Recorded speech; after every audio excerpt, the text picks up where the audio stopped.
So back in the early 90s, Power Rangers was a phenomenon. It had everything. Movies, but mostly just merch. But over time, it just faded into obscurity. That was until, in 2014, Lionsgate teamed up with Saban to bring them back into the spotlight with a more mature and grittier tone. And let's just say it could have gone better. Saban and Lionsgate were hoping this would be a big hit, but their expectations fell short with mixed reviews and poor box office performance. A sequel was going to happen, but sadly, it did not. It was probably just the tone of the movie and not what hardcore fans really liked. They just put all plans on hold, or just dropped them. So instead, they're doing a reboot. So without wasting any time, let's get into why Power Rangers 2017 was a failed Kickstarter.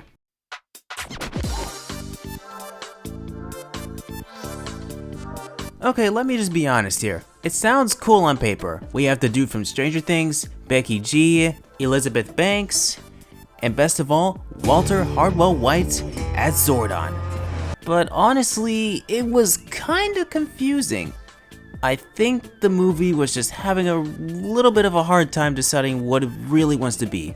There are like a few scenes where it's like a coming of age story, but it was just some gritty generic action flick. It's just confusing and a little bit imbalanced. And if I'm being real here, the creepy stuff and the jump scares just kind of feel out of place. And I think it was trying a little bit too hard to be Marvel, if you know what I'm getting here.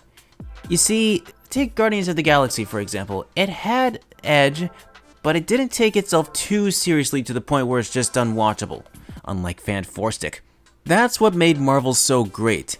It doesn't take itself too seriously, while being sorta edgy. So, our main characters are fine. We know about them throughout the movie. They're just a bunch of troublemakers that met up in the same school somehow, and we do get some nice development. I think, honestly, Zordon and Alpha 5 aren't in the movie that much, but I can tell it was on a budget, so yeah. And that's it. I guess they were okay, nothing too special. Our characters are having trouble morphing in the movie, somehow. And you know, I kinda wish they did during the car crash scene, or maybe during the second act, they would maybe train in their suits. But they don't do it until the third act, but okay. I can't lie, the choreograph was pretty good, and the fights are well choreographed. It really does capture the kind of classic stuff the original series had, and that's all I gotta say. Oh, and the thing is, there is totally no product placement at all. Okay, I'm kidding, there is product placement.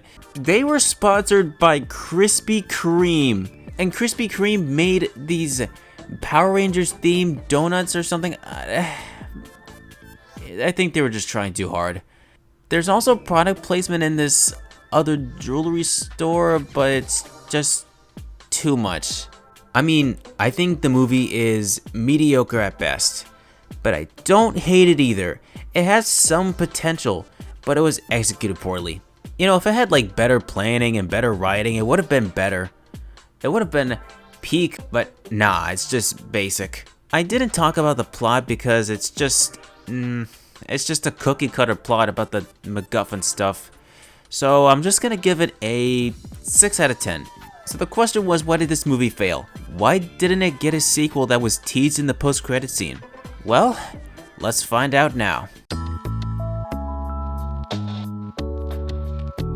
Power Rangers was a bomb, but it did alright during home video sales and selling toys, so Lionsgate decided to get to work on the sequel.